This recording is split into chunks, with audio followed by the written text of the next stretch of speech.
今天给大家分享的是一本热门畅销书《离经叛道》。这本书主要讲述那些不按常理出牌的人是如何改变世界并取得成功的。在美国有一家备受欢迎的育儿网站，名为 Babel。该网站的创始人格里斯科姆在最初吸引风险投资时，采取了一种所有创业者通常不会选择的方法。他向投资者展示了一份幻灯片，列举了他的业务不值得投资的5个理由。是的，你没有听错，是不投资的5个理由。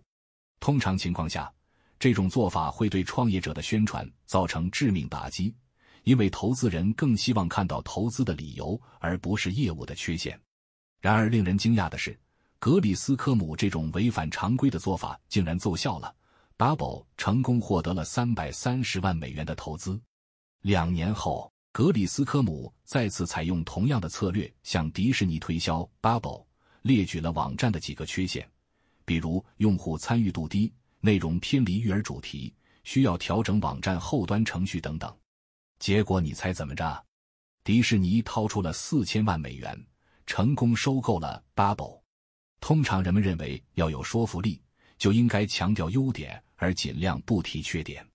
然而事实是，当你推销一种新理念或一个能带来变革的建议时，听众可能会产生疑虑。因为当我们意识到有人试图说服我们时，我们通常会加强心理防御。在这种情况下，推销者如果主动强调业务的缺陷，反而可以减轻这种防御。此外，强调自身的缺陷能让推销者显得更为聪明，表明他们明白问题所在，不会被过度激情所蒙蔽，也使人觉得更值得信赖。更重要的是，在处理信息时，人们常常会产生偏见，形成物极必反的心理。也就是说，当你已经了解一件事情最糟糕的一面时，在了解其他问题时，就会觉得事情并没有那么糟糕。Babel 采用了这种反常规的传播方式，与主流走向背道而驰，最终赢得了成功。这个案例就是《离经叛道》这本书中的一个典型例子。那么，为什么这种违反直觉、反常规的做法会取得成功呢？难道创业的真谛就是要与众不同吗？这本书正是通过对这类情况的深入分析，告诉我们，那些不按常理出牌的人到底是如何改变世界的。你好，欢迎来到意林读书，每天一本好书，带你踏上思维与财富的双重升级之旅。这本书的作者非常了不起，他叫亚当·格兰特，是世界上最著名的商学院之一，沃顿商学院最年轻的终身教授之一，曾经被列为全球25位最具影响力的管理思想家之一。谷歌、强生、高盛、皮克斯动画等公司都曾请他长期担任资深顾问或演讲嘉宾。他的首部著作是沃顿商学院最受欢迎的成功课，也取得了很好的销售成绩。他的第2本书就是这本《离经叛道》。离经叛道一词顾名思义，讲述的都是一些与常规认知完全相悖的观念，看似离经叛道，却都是反直觉的科学总结。作者格兰特在这本书中以极度离经叛道的态度，将矛头对准了创新领域，澄清了一些关于创新的误解。创新固然出人意料，但人们对创新的认识误区也很多。通过这本书，他希望进行一些纠偏工作。在书中，他讲述了创新领域中的一些反直觉、反常规的认知和观点。我们总结了其中的5个方面。第一，创新者不需要事事抢占先机。第二，成功的创新者其实更怕冒险。第三，成功的创新总是需要搭配一些已为人熟知的元素。第四，成功的创新者往往拥有强烈的自我怀疑。第五，创意的多产催生有影响力的创新，成功的创意数量与创意总数成正比。第一部分，创新者不需要事事抢先机。格兰特认为，那些行动迅速、拔得头筹的创新者，他们拥有的创新劣势远大于优势。人们通常认为，创新应该是抢占先机的事儿，晚一步就会失去市场。但格兰特说，这是人们对创新最大的误解之一。都说早起的鸟儿有虫吃，可很少有人从另一个角度意识到，早起的虫子往往会被逮住。这听上去像一个段子，但这正是事实。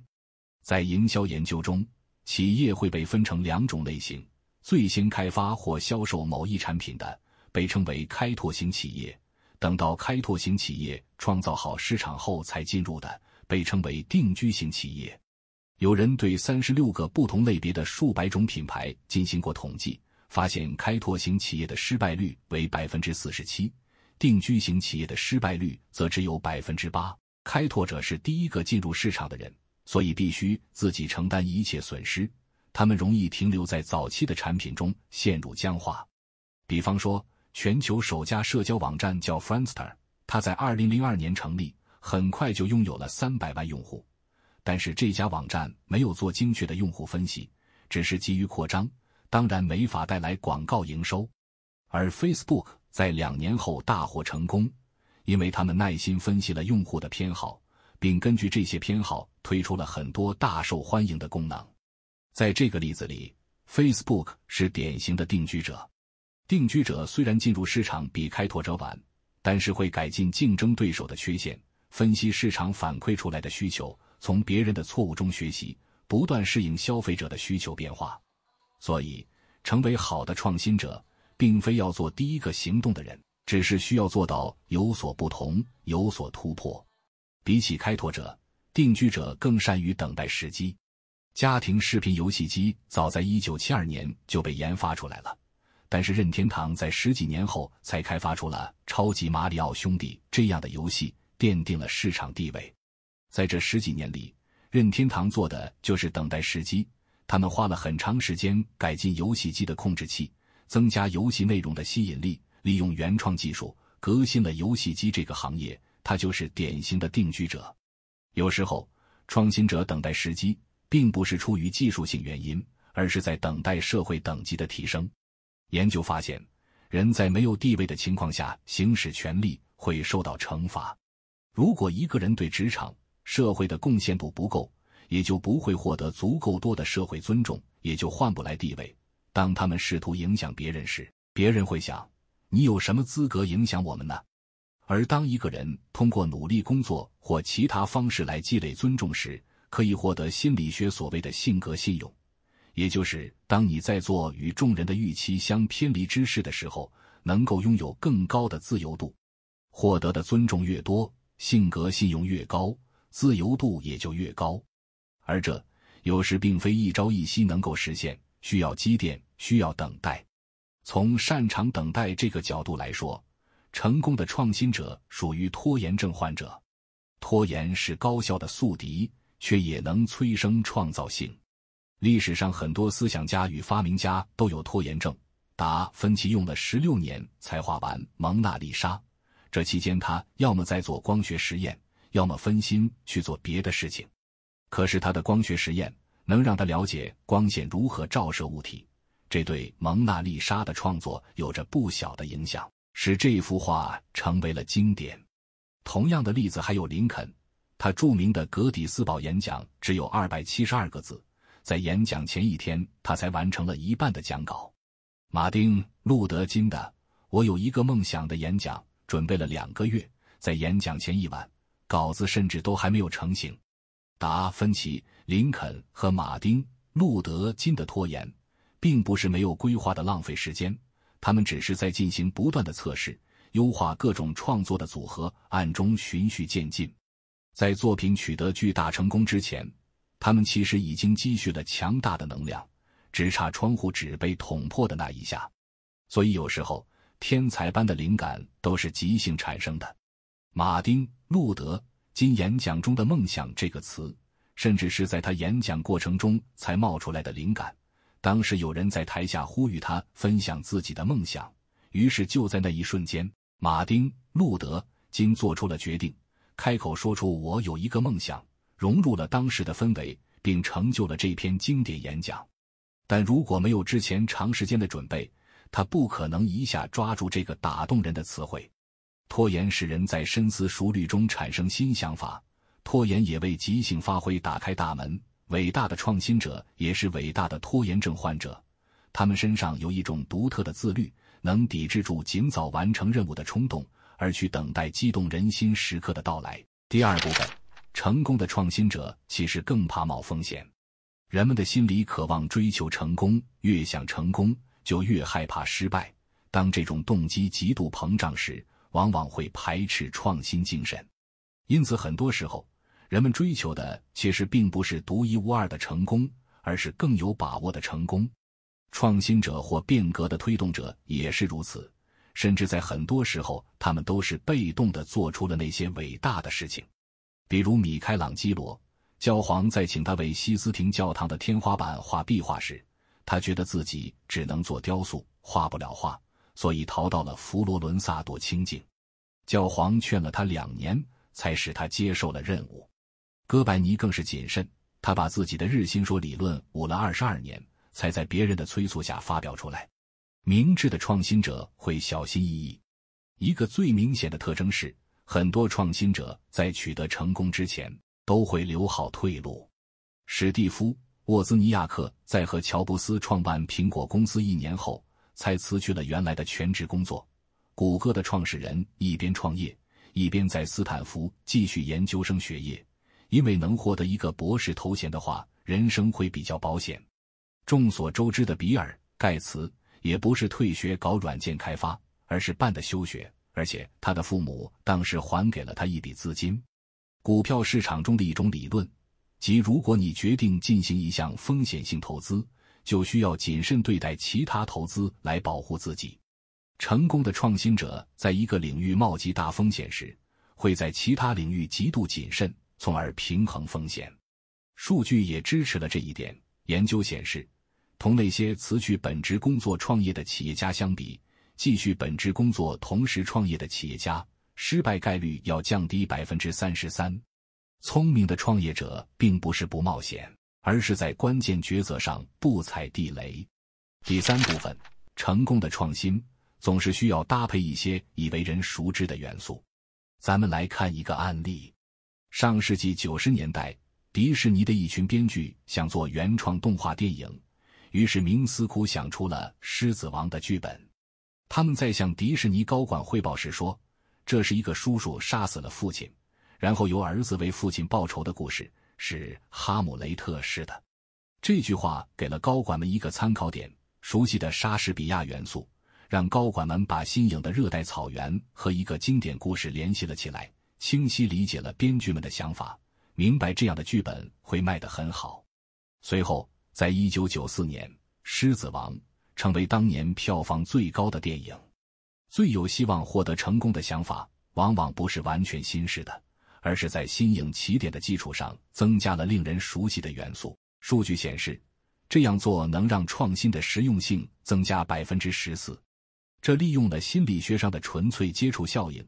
这个效应指出，人们对一种声音、一种味道、一个品牌等元素越熟悉，就会越喜欢它，因为反复的接触能让人们更容易理解内容。对于加入熟悉的元素这一做法，你可以称之为传统，但是想要创新成功，就必须要做到这一点。研究人员发现，要想成功，创新者在多数情况下必须变成温和的激进分子。他们相信与传统背道而驰的价值观，但是他们已经学会了采用不那么令人震惊、更吸引主流的方式去陈述想法。有时候，他们要把真正的愿景葬进特洛伊木马里。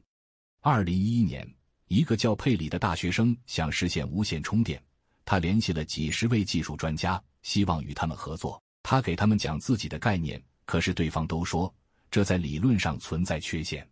后来佩里改变了策略，他不再告诉专家们自己要创造什么，而是请他们帮自己制作一些具体的设备，比如设计出一个具有某些功能的传感器，又比如做一个这样的接收器或一个那样的发射器。慢慢的，他就攒出了无线充电的整套结构。3年后，当他和克林顿等大人物一起参加公开活动时，他成为了唯一一个获得观众起立鼓掌的人。他的策略是将重心从为什么转向了怎么办，不是试图去描绘一个抽象的概念，而是让人们在熟悉的、看得见的结构中逐步接受他的超前想法。佩里激进吗？激进、配理传统吗？传统，但他把两者巧妙地结合在一起，创新出了伟大的产品。第4部分，成功的创新者往往拥有强烈的自我怀疑，让自己不那么锋芒毕露，是创新者不得已而为之的事情。经济学家熊彼特说过，创新是带来创造性毁灭的行为。创新造成的影响太大了，可能遭人非议，可能因为破坏别人的利益而被报复，可能破坏人际关系。面临种种压力，再伟大的创新者也会忐忑。当他们不忐忑时，有时反而容易出问题。在世纪之交，电动平衡车技术曾震动硅谷，包括乔布斯在内的许多创新大王都认为这是继个人计算机之后最惊人的技术，抢着要对它进行投资。但是现在如何？这个曾被认为能改变世界的东西，被《时代周刊》评为了过去10年来10大失败科技产品之一。电动平衡车的发明人是迪恩·卡门，被认为是爱迪生之后最伟大的发明者。乔布斯的创新能力更不必说。但为什么他们都对这项技术看走眼了呢？过分自信就是重要的原因之一，它让创新过程卷入了太多的激情，缺少对市场的理性分析。在创新性领域，过分自信可能是一种特别难以克服的认知偏差，创新者应该对它特别注意。心理学家把挑战现状的人分为2种，第一种是战略性乐观主义，第二种是防御性悲观主义。面对挑战，乐观主义者会做最好的预期，保持冷静的同时设立较高的期望值，悲观主义者则做最坏的打算，想象每个细节都会出错，焦虑无比。通常人们认为战略性乐观主义者更容易取得成功，但心理学家发现悲观者的实际表现并不差，因为防御性悲观主义者几乎想到了所有可能性，于是就会提前想办法避免糟糕情况的出现。他们仔细思考每一个细节，确保不会失败。他们虽然焦虑，但是更有控制感。人们紧张的时候习惯对自己说放松点，但在创新过程中，这样做一点好处也没有。从生理上看，人都有一个停止系统和一个前进系统。在创新的过程中，对失败的恐惧会随时出现，这种恐惧能让人心脏猛跳，血液加速。在这种情况下，如果试图去放松，是在激活停止系统，就像开着极快的车而突然刹车一样，会让人很不舒服。那么，与其抑制这种恐惧，不如将它转化为同样强烈的某种情感，激活你的前进系统，激励自己前进。焦虑就是这样的情感。创新者一旦投入了创新行动，就应该采用防御性悲观主义者的思考方式，直面恐惧，设想最坏的情况，利用焦虑的高能，想出解决办法，使自己兴奋起来，在恐惧中仍然保持前行。美国心理学家卡尼曼做过研究，揭示了如何去激励人们面对风险。假设你是一个汽车公司的高管，由于经济状况不佳，需要关掉3家工厂，裁掉6000员工。你有2种计划可选，计划能挽救1家工厂和2000个岗位，计划 B 能挽救所有工厂和岗位，但成功率只有1/3，否则所有工厂和岗位都会完蛋。那么你会选择哪一个计划呢？研究显示，大多数人会选择计划 A， 选择求稳。因为这2个计划都是从收益的角度描述的，在谈及利益的时候，人们总是喜欢规避风险。计划至少能救活1家工厂和2000岗位，收益看上去更大，风险更小。那么，如果换一种描述呢？还是要关掉3家工厂，裁掉6000员工？还是有2种计划可选。如果选择计划 A， 你将损失2家工厂，减少4000个岗位；选择计划 B， 将有2/3的概率损失所有工厂和岗位，但有1/3的机会能拯救所有工厂和岗位。这次你会选择哪个计划呢？这一次，超过80%的人选择了计划 B， 搏一搏，也许能挽救一切。这一次是从风险的角度描述了2个计划，人们看到了明确的损失，所以要不惜一切代价避免损失，即使要为此冒更大的风险。仔细对比能发现，在两种描述中，计划 A 和计划 B 的实质都没有变，只是表述变化了，却因此改变了人们的行为。通过措辞的改变，人们的风险偏好也会受影响。2002年，凭借这项研究，卡尼曼获得了诺贝尔经济学奖。而这项研究也可以用来激励人在创新困境中面对风险。第5部分，多产才能催生有影响力的创意，成功的创意数量和创意总数成正比。作品数量越多，想法越多的人越容易创新成功，哪怕他创造出的大多数东西都反响平平。毕加索一生有不少传世经典，但这出自他一生创作的上万件作品之中。人们对莎士比亚的作品耳熟能详，其实也只涉及几部戏剧，很少注意到他在几十年时间里创作了数十部作品。莫扎特、贝多芬、巴赫被称为大师，他们的经典也只占总体创作数量的很少一部分。人们普遍认为，数量与质量不可共存，想把工作做好，必须得把一件事做精。这一点对创新并不适用。实际上，最多产的人才最富有创新精神，并且最具原创力的作品也诞生于他们最高产的人生阶段。有研究显示，作曲家在任意5年时间内创作的曲目越多，产生惊世杰作的概率越大。对大多数人而言，最初的想法总是最传统的，只有不断提出新想法，逐渐排除那些接近默认常规的东西，才能催生新意。多产其实意味着多次的实验。创新者可以分为2类，概念型和实验型。概念型创新者就像短跑运动员，经常在接触到某一领域不久，就提出某种惊世骇俗的概念，对这个领域做出重要贡献。但他们容易面临自我复制的风险。研究显示，过去越成功的人，在新环境中的表现就越差，因为他们总认为自己正确，很少能听进别人的批评，这就陷入了成功陷阱。这使得一些早慧的创新者沉浸在初期的创新成果里，落入思维定式。爱因斯坦就是典型的概念型创新者，他在20多岁时就开始触及相对论，震惊世界。可是此后他反对量子力学，错过了物理学的下一场重大革命。实验型创新者则像马拉松运动员，他们提出惊人的创意，往往需要更长的时间，可是他们善于不断地进行实验，推翻一个又一个想法，尝试新的观念。实验越多，受自己的束缚就越少，再生能力就越强，这等于去掉了创新的最大障碍，所以他们的创新水平始终不会下降。马丁·路德金是典型的实验型创新者，他用了20年时间积累演讲经验，通过不断实验各种表达组合，最终成就了《我有一个梦想》这篇演讲。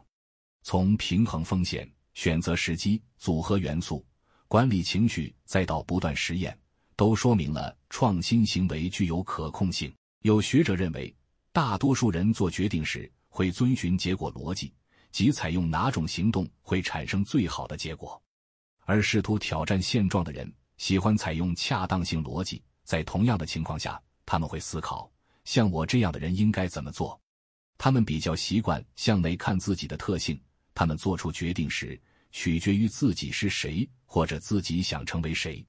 创新并不是一个固定的特征，它不是天生的基因，而是人做出的自由选择。总结，以上就是《离经叛道》这本书讲的核心内容。最后，我们再来回顾一下书里说到的一些反直觉、反常规的认知。第一，创新者不需要事事抢先机。第二，成功的创新者其实更怕冒风险。第三，成功的创新总是需要搭配一些已为人熟知的元素。第四，成功的创新者往往拥有强烈的自我怀疑。第五，多产才能催生有影响力的创意，成功的创意数量和创意总数成正比。除此之外，离经叛道还提出了很多出人意料的观点，总结了一些反其道而行的创新理论，比如有时拥有共同目标，反而容易让创新群体走向分裂。又比如，员工对公司价值观越忠诚，公司的创新力越容易下降。再比如，有时创新的同盟者恰恰是你曾经的反对者。这些观点颠覆了过去的认知，让人重新思考什么是创新。好了，本期就到这里。如果您觉得我们的视频不错的话，欢迎点赞、订阅并转发给身边的朋友。也欢迎你在留言区给出你的分享。我们下一期再见。